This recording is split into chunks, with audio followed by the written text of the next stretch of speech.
Crystal, please introduce yourself to us and tell us what your cause tale is. Good morning, and thank you so much for having me today. You're welcome. My cause tale started actually about 30 years ago with a car accident. A young lady decided not to defrost her windshield. So there's my tip number one. Please defrost your windshield so you can see where you're going. And that car accident led to a traumatic brain injury that took many years to get over. I saw over 48 doctors. 30 years ago, they didn't know about traumatic brain injuries like they do today. Let's just say if I'd had it today, I'd be a wealthy woman after that car accident lawsuit. But back then, they just pat you on the leg and send you on your way and say, it's all in your head. Anyone else feel like that? Anyone else been gaslit by the medical community, dismissed, invalidated, said it's all in your head? Yes, many, many times. Inadvertently, that started me on a journey. I had to get help. I had to fight for my own cause, my own health, my own healing. And it was not easy. And many of your audience, if they've been through any kind of chronic illness or even a life sudden crisis, they know being thrust into that situation without understanding, expectation, a skill set to survive it is incredibly hard. And, for me, my faith has really helped me, and I didn't know, but that was a journey to what I was going to have to do with my own child. We had 10 years of infertility. And then I got pregnant by the grace of God. It was totally a faith healing. It was so amazing. She's my little miracle girl. She has also turned 20 last month. And ever since she was in the womb, she has been making her own decisions. Deciding to do the splits in utero because that's an easy way to have a child. That led to a surprise C-section. And then I did live in a state that you have a lot of jaundice babies there. So that was kind of, again, another medical issue pretty quickly. Within 9 months, she had our first anaphylactic reaction to a food. Scared us to death. I don't think I've ever driven so fast in a car in my entire life, and to the hospital because we didn't know to call 911 or anything like that. 20 years ago even.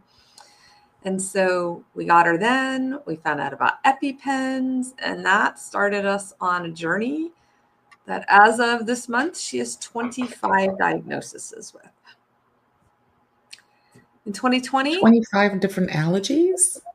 Not just allergies, actual diagnoses. One is celiac, Ehlers-Danlos. She's on the spectrum. Super smart. She's what's called twice gifted. So she's got this ridiculous IQ up here, over there with like Einstein and all those smart people. And then she has the emotional component, right? Those on the spectrum, we tend to say we have 3 ages. We have the emotional, the physical, and the mental. That can be 3 different ages at all times. Really fun when they all converge together. With all those diagnoses, life has been quite challenging. And in 2020, I realized it's very lonely too.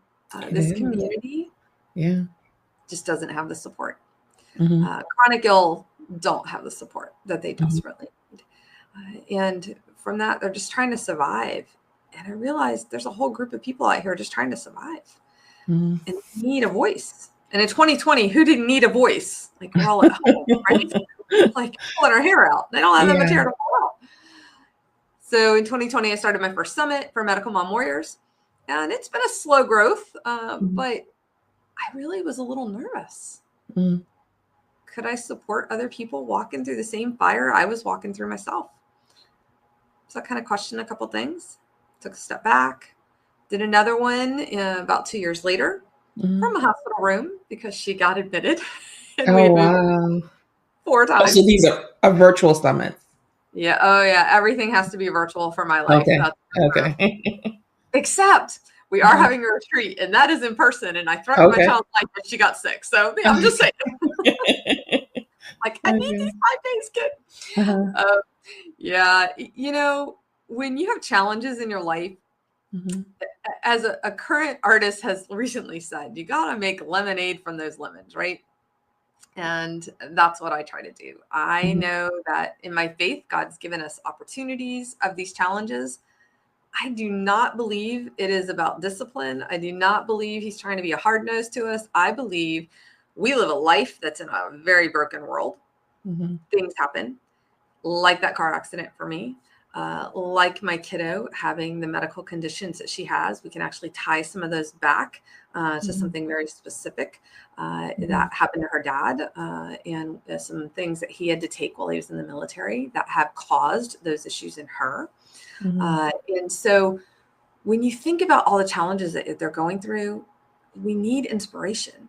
We need innovation. We need to see these challenges as opportunities to learn, to inspire, to create community from. I love what your impactor statement means, because I do all of those in Medical Mom Warriors.